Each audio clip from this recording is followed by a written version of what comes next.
Je n'ai jamais été quelqu'un de particulièrement talentueux.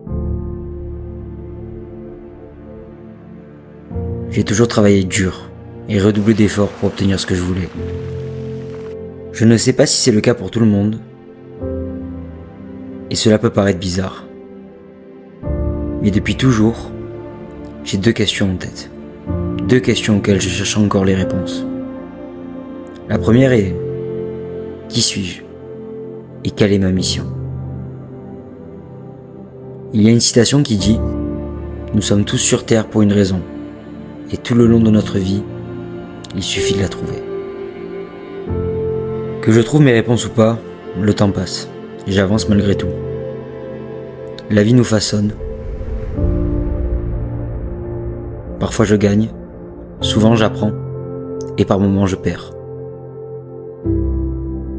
L'essentiel subsiste dans le fait de ne jamais abandonner ce en quoi nous croyons.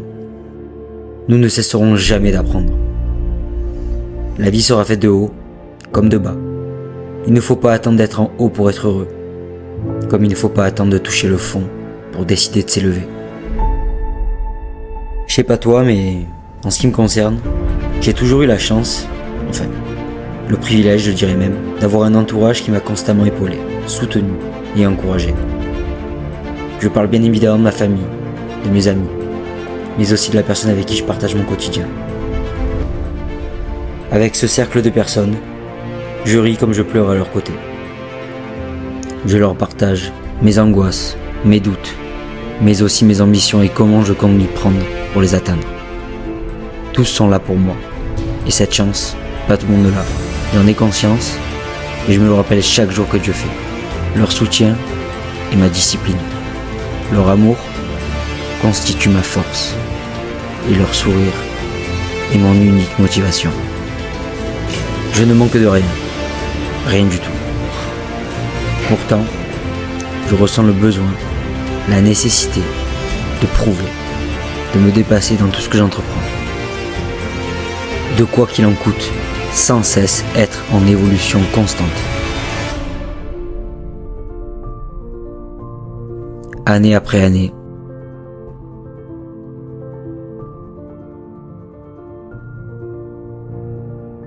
pour devenir la meilleure version de moi-même. Très jeune, j'ai réalisé que je n'avais pas de facilité. Quel que soit le domaine, de la théorie à la pratique, rien n'est inné chez moi. Pendant longtemps, j'ai vu ça comme une faiblesse. Aujourd'hui, je le vois différemment.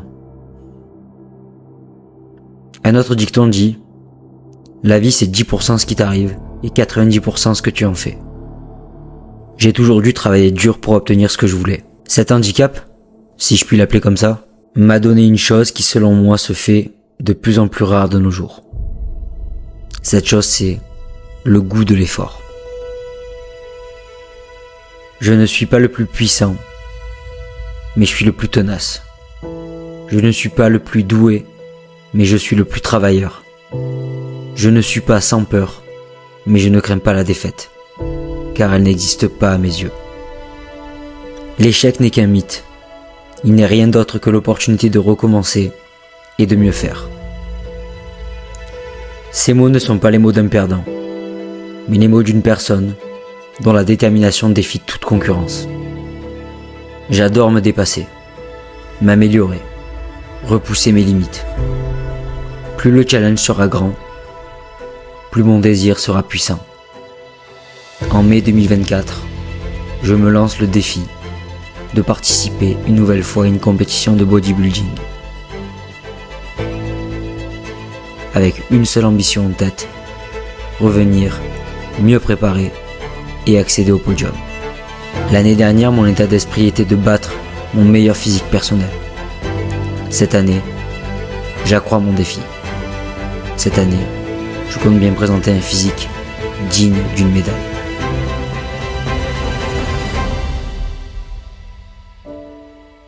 Je vais également partager chaque étape de cette préparation afin d'immortaliser ces instants.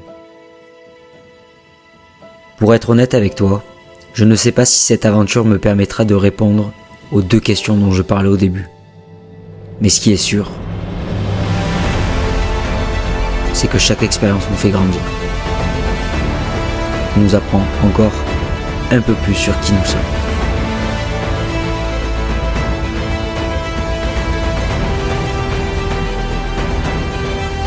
Certains penseront que je suis fou, d'autres diront que c'est impossible, et quelques-uns s'en foutront aussi.